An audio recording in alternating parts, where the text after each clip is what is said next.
ये बात उन दिनों की है जब बुद्ध नगर भ्रमण करके लोगों को सही मार्ग पर चलने, अच्छे कर्म करने के लिए प्रेरित किया करते थे। बुद्ध और उनके कुछ शिष्य भ्रमण करते करते एक नगर में जा पहुंचे। वह नगर बेहद सुंदर था। नगर के प्रधान ने बड़ी खुशी से बुद्ध का स्वागत किया, उनके लिए भोजन का प्रबंध किया। उसी नगर में एक पहलवान रहता था जिसे अपनी शक्तियों का बेहद घमंड था। वह अक्सर अपनी ताकत का प्रयोग करके नगर के लोगों को सताया करता था।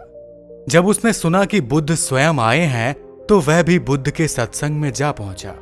नगर के लोग उसे वहां देखकर चौंक पड़े, क्योंकि उसने कभी भी सत्कर्म नहीं किए थे और हमेशा सबको परेशान किया करता था। जैसे ही बुद्ध ने अपना उपदेश शुरू किया और बताने लगे कि अच्छे कर्मों का फल सदैव अच्छा होता है, यह सुनकर पहलवान जोर जोर से हंसने लगा और कहने लगा, आप बिल्कुल झूठी बातें करते हैं। बुद्ध ने पहलवान की बातों पर ध्यान नहीं दिया और अपना उपदेश जारी रखा। यदि आप बुरे कर्म करेंगे तो उसका फल निश्चय ही बुरा होगा। पहलवान फिर से उठ खड़ा हुआ और कहने लगा, मैं आपको चुनौती देता हूं, यदि बुरे कर्मों का फल बुरा होता है तो आप इसे साबित करके दिखाइए। मैंने नगर के कई लोगों के घर तोड़ दिए हैं और नगर के लोगों को मारा पीटा है, लेकिन मेरा कोई कुछ नहीं बिगाड़ सकता, क्योंकि मैं ताकतवर हूं। बुद्ध पहलवान को समझाने लगे, देखो, तुम्हारे बुरे कर्मों का नतीजा तुम्हें आज नहीं तो कल जरूर मिलेगा। पहलवान ने बुद्ध की बातों को अनसुना कर दिया और नगर के लोगों को मारने पीटने लगा। सभी उसके डर से भाग खड़े हुए। वह बुद्ध का अपमान करके वहां से चला गया। बुद्ध ने उसे कोई प्रतिक्रिया नहीं दी। बुद्ध अपना उपदेश खत्म किए बिना ही नगर से निकल गए। कई सालों बाद जब एक बार फिर बुद्ध का उस नगर में आना हुआ तो उन्हें वह पहलवान अच्छी तरह से याद था। नगर में पहुंचते ही उन्होंने सबसे पहले उस पहलवान के बारे में पूछा। तब नगर के लोगों ने एक झोपड़ी की ओर इशारा करते हुए कहा कि वो पहलवान वहां रहता है। बुद्ध जैसे ही झोपड़ी की ओर बढ़े, उन्हें कराहने की आवाज सुनाई दे रही थी। बुद्ध झोपड़ी के अंदर उस पहलवान के पास गए तो देखा कि वो दर्द के मारे चिल्ला रहा है और पानी पानी की आवाज लगा रहा है।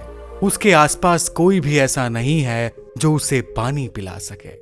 बुद्ध ने पास में रखे हुए घड़े से पानी निकाला और पहलवान को पानी पिलाया। जैसे ही उसके मुंह में पानी की एक बूंद गई, वह आंखें खोलकर बैठ गया और बुद्ध को अपने सामने देखकर चकित हो गया। उसने हाथ जोड़कर कहा, प्रभु, आप यहाँ इस मूर्ख के पास क्या कर रहे हैं? मैंने आपका बड़ा अपमान किया था और आप मुझे पानी पिला रहे हैं।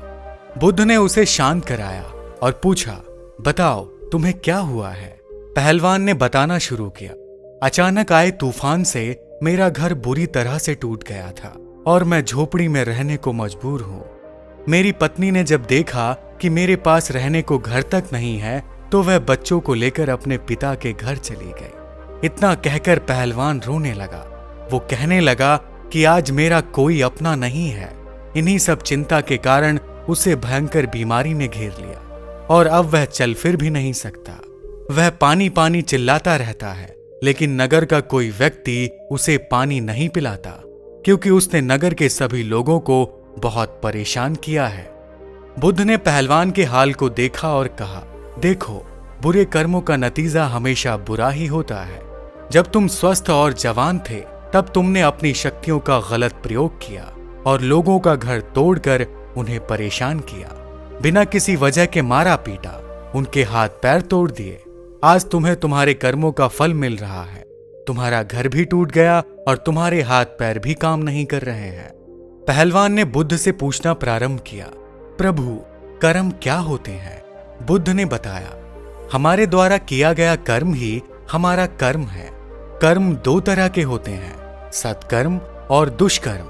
सत्कर्म वो होते हैं जब हम कोई भी कार्य करते हैं तो उससे दूसरों का भला होता है और उसका परिणाम सकारात्मक आता है, जबकि दुष्कर्म में भलाई नहीं होती है, वह दूसरों को परेशान करने के लिए ही होता है, किंतु दुष्कर्मों का नतीजा हमेशा नकारात्मक होता है। प्रकृति ने मनुष्य को सोचने समझने की बुद्धि दी है। यह बुद्धि दुर्बल जनों की भलाई में ही प्रयोग करनी चाहिए। यदि तुम स्वस्थ और ताकतवर थे तो तुम्हें अपनी शक्तियों से लोगों की भलाई के बारे में सोचना चाहिए था, ना कि घमंड करके दूसरों का नुकसान करना चाहिए था। आज तुम्हारे कर्मों का फल तुम्हारे सामने है। मनुष्य द्वारा किए गए कर्म ही भविष्य में उसकी रूपरेखा तय करते हैं। आज के किए गए कर्म पर ही कल का भविष्य निर्मित होता है।